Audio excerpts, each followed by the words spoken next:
Hey guys, today we're going to talk about how you build great athletes, how you build winning programs. This is really a three-step process versus the buy-in process. Buy-in comes in a lot of different ways. Initially, what I have noticed over 22 years of doing this is that buy-in comes when they realize that they are not in the kind of condition that they really believe they are coming into. So that's usually a slobber knocker, as old Jim Ross would say. You get the shit kicked out of you. Which brings me to a phrase that I heard Coach Buddy Morris say a long time ago. And Buddy Morris has been a football strength conditioning coach at multiple places, Pitt, in the 80s, University of Buffalo, but he's most namely has been at several NFL teams. And he talks about the process of training to thrive versus training to survive. Initially, you just train to survive. You're just trying to get to the session each day. It's mostly because it's novel movements, it's higher intensity than what you're used to, and also just a kick to the nuts, knowing that you're not as strong as you really think you are. So part of the buy-in is putting people in places where they realize they aren't nearly as strong as what they think they are. So the buy-in comes from, maybe you do a finisher to finish a workout. Maybe it's something hard, like today my high school guys did bench press the bar for 100 reps. That sounds impractical at first, but hell, it's something to build muscle. It's something to build confidence. When they get to about rep 60, they're like, "Holy shit!" It's a real kick to the nuts, like I said. So the buy-in process is what's going to keep them coming back. For a young kid, a young college athlete, just having a pump is going to bring you back. Just feeling great when you leave the room will keep you coming back. Which brings us down to the next phase, which is the adaptation phase. Now you've been training for a while, neural efficiency is starting to kick in, and you become a more efficient athlete. You learn that weights on the bar are kind of coming easier and easier because your body is firing more efficiently. Now it's time to go ahead and, to be able to block out the system. So what are you really training for now? So a great idea that you can use, and something practical that I do all the time, is go on Google and type in time motion analysis for XYZ sport. Say it's football, American football. If you do that, a time motion analysis of football, you realize it is not an lactic sport whatsoever at all. It's actually an alactic aerobic sport, meaning most plays take you less than 12 seconds to complete, more like 8, but it's less than that. It's high intensity, and then it's aerobic, meaning your body must recover before next play. That's where the aerobic system comes in. That's where a lot of people get confused, is they think aerobic system, it means marathon running. It's not marathon running whatsoever.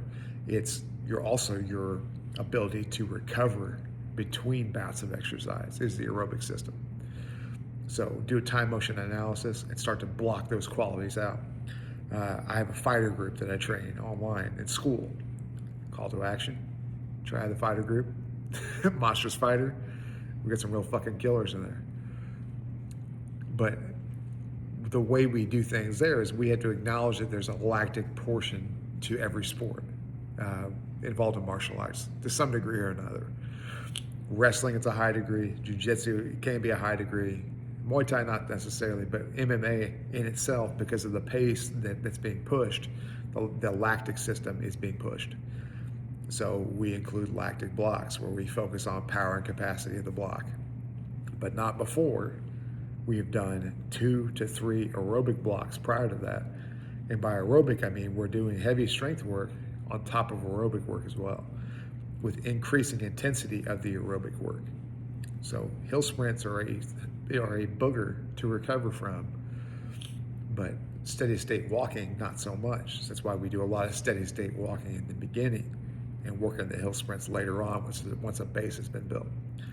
But anyway, like I'm saying, to build to a lactic block, we need to have an aerobic block, and we need to have an alactic block, meaning short burst, high intensity, in order to prepare the body and prepare the system for those lactic blocks to be able to handle them. So that's what I mean by prepping for adaptation. Is I want the body used to the demands of the sport and not anything else. Football, aside from an occasional kicked in the nuts, which should come. You should be tested every once in a while.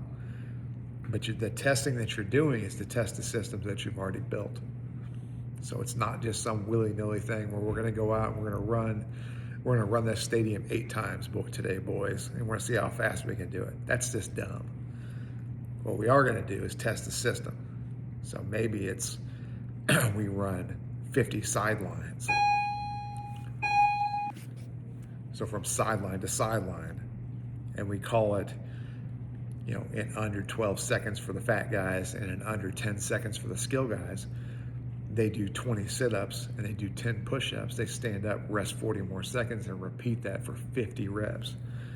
That will tell us, is our conditioning on par for where we need it to be.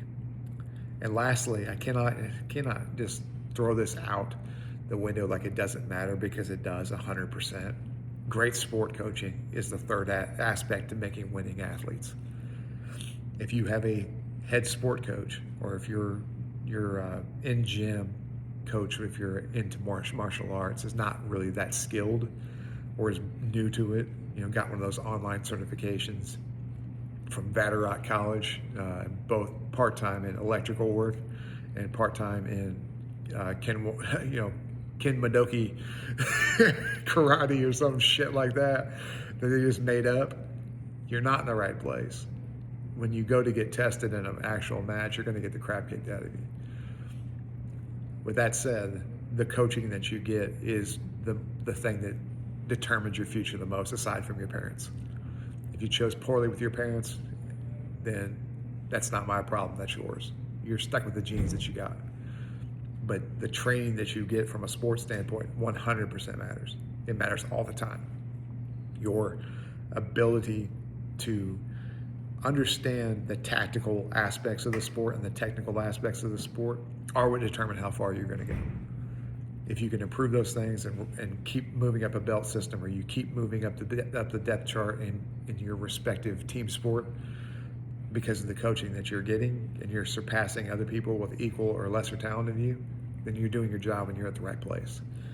So make sure you got good sport coaches. So we can do everything we can physical, but the physical stuff itself doesn't make champions. It's the technical and the tactical work that make the champions. But we can prepare our bodies in such a way to where it makes earning those championships so much easier. Thanks for listening.